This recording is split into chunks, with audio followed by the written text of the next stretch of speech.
একটি নতুন দিন আরো একটি নতুন সকাল। তো হ্যালো এভরিওয়ান, আমি তোমাদের প্রিয়াঙ্কা এসে গেছি নতুন একটি ব্লগ নিয়ে। আজকে দিনটা শনিবার, আর সকালবেলায় ঘুম থেকে উঠেই না আমার এই মাছগুলোকে দেখলে ওদেরকে আমি আদর করে ফিশু বলে ডাকি বা মাছ বলে ডাকি। ওদের না দেখলে যেন আমার সারাদিনটা ভালোই কাটে না। তো ওদের দেখলাম, তারপরে রাবার গাছটা যেটা আছে ওটাও একটু দেখলাম। বাইরে দেখলাম একটু একটু আলো দেখা যাচ্ছে। কিন্তু সকালবেলায় উঠে আজকে যেটা সমস্যা হলো, গ্যাস শেষ। গ্যাসের এত প্রবলেম চলছে, এখন বুকিং করলে প্রায় 1 সপ্তাহ 10 দিন পরে গ্যাস দিচ্ছে। তো অজ্ঞতা কিছু করার নেই, সকাল থেকে বুঝতেই পারলাম যে খেতে হবে আজকে অনলাইন অর্ডার করে। তো এই টি কেটেলটা বের করলাম, চা তো খেতেই হবে না, চাটা সকালে কোথায় খেতে যাব। তো এখানে তোমার লিকার চা বানিয়ে তাতে দুধ চিনি আলাদা করে মিক্স করলাম। এখানে যদি এটার মধ্যে আবার সব দিলে না মানে উতলে এরকম পড়ে যায়, তো একটা ম্যাশ হয়ে যায়। তো লিকারটা বানিয়েও খাওয়া যাবে ইজিলি, আর একটা ছাঁকনি আছে এটার মধ্যে, ভীষণ ভালো কেটেলটা, আমাদের বরাবরই এটা বাড়িতে আছে, আমি বিয়ের থেকেই দেখছি। তো এটার মধ্যে আমি দুধ আর চিনি দিয়ে নিলাম, নিয়ে একটুখানি ভালো করে এটা মিক্স করে নিতে হবে। তাহলে তোমার একদম যেরকম ফোটানো চা হয় চায়ের মতন কিন্তু রেডি। যেহেতু ভেতরে ভালো করে চাটা দিয়ে ফোটানো যায়, এজন্য ভালো মতোই চাটা কিন্তু বানানো যায়। তো কি আর করব, আজকে এইভাবেই চাটা আমাকে নিয়ে খেতে হলো। আর বাইরে তারপরে দেখলাম আবার বৃষ্টি, কারণ সারাদিনই তো বৃষ্টি হচ্ছেই, তো ফোটা ফোটা বৃষ্টি পড়ছিল। তো সেই চা নিয়ে একটুখানি পেপার নিয়ে বসে গেলাম। আর পেপারে কি চোখ মানে দেখবো কি চোখে, সেই একই রকমের খবর, মানে মনের ভেতরটা না ভালো লাগে না এগুলো দেখে। তো সকালবেলায় মানে এত সকাল অন্য অনলাইন সার্ভিস খাবারে দেয় না, তো মায়ের হেসেল বলে একটা অনলাইন খাবারের ওখানে জোম্যাটো থেকে আমি বুক করলাম।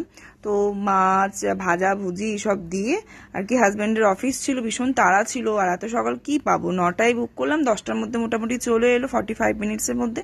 তো খেয়ে চলে গেল। এদিকে মাসিও এলো, মাসি কাজ করছে। তো আমি যেগুলো এগুলো ডেন্টাল কিট বা সোপ এগুলো যে দিয়েছিল বাথ কিটগুলো, তো কি আর করব, মাসিকে দিয়ে দিলাম। মাসি গরিব মানুষ, ওই সাবান শ্যাম্পু ব্রাশ এগুলো মাসির কাজে লেগে যাবে।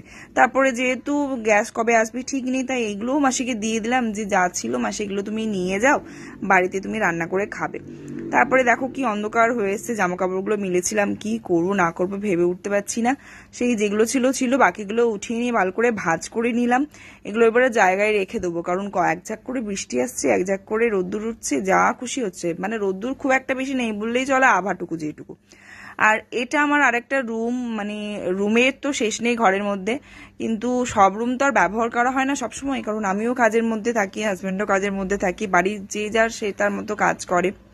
আর এত বড় বাড়ি একার পক্ষে সামলানোটা খুবই অসুবিধার হয়ে যায়। তো কি করব, যেহেতু ছুটির দিন ছিল আমার, ওই জন্য ভাবলাম যে বাড়িঘরটা একটু পরিষ্কার করিনি। আর জন্মাষ্টমীও আসছিল, তার জন্য জন্মাষ্টমীর আগে ঘর দুয়ার একটু তো পরিষ্কার করতেই হবে। এই ঘরের ভেতরের দিকে আমার ঠাকুর ঘরটা আছে, এই জন্য এই ঘরটা একটুখানি আরো ভালো মতো করে পরিষ্কার করে নিচ্ছিলাম। তো যতটা হয় আমার দ্বারা ওপরে ওপরে, কারণ প্রচুর নোংরা হয়েছিল, খাট থেকে শুরু করে উইন্ডো থেকে শুরু করে, এই জানলাটা যেমন একদমই খোলাই হয় না, এই ঘরের জানলার দিকে আসাই হয় না, মানে ওই আর কি টুকিটাকি জামা কাপড় রাখা পারপাসে বা কোনো কেউ গেস্ট হলো সেই পারপাসে এই রুমটা ব্যবহার করা হয়। তো একটু পরিষ্কার করে নিলাম, পরিষ্কার করে সুন্দর করে একটা বেডশিট পেতে নিলাম, জামা কাপড়গুলো যা ছিল সব গুছিয়ে টুছিয়ে রাখলাম, বা বেডের ওপরে যা যাবতীয় ছিল। এদিকে একটা আলনা মতো আছে, রোজকার যে জামা কাপড়গুলো পরি সেইগুলো সব গুছিয়ে টুছিয়ে রাখলাম। তো এখন একটুখানি মনটা তৃপ্তি হচ্ছে যে না, পরিষ্কার করে গুছিয়েছি। আর এই রুম দিয়ে যেহেতু ঠাকুরঘর যেতে হয়, তো রুমটা একটু পরিষ্কার থাকলে দেখতেও ভালো লাগে। তো ছুটির দিন ছাড়া তো হয় না বলো, তো পরিষ্কার করে গুছিয়ে নিলাম। তারপরে স্নান টান করে আমার যেহেতু পুজো থাকে, সেই রোজকার দিনের মতন আমি পুজোও করে নিলাম। পুজো করে যেন মনটা আরো আমার শান্তি লাগে। তারপরে আমিও অর্ডার দিয়েছিলাম, কিন্তু আমার খাবারটা এত দেরি করে এলো। আমি দিয়েছিলাম আমার বাড়ির কাছাকাছি একটা রেস্টুরেন্ট থেকে, তো এইসব দিয়েছে, আর আমি টিভিতে গান টান চলছিল, সেই গান দেখতে খেয়ে নিলাম। ভাত ভাজা পাঁপড় মাছ এসব দিয়েছিল, তার সাথে রুটিও দিয়েছিল, রুটিটাও একটুখানি ছিঁড়ে ছিঁড়ে খেলাম। তারপরে ব্যালকনিতে গেলাম, হাত মুখ মোছার জন্য গামছা ছিল, ওখানে টাওয়েল ছিল।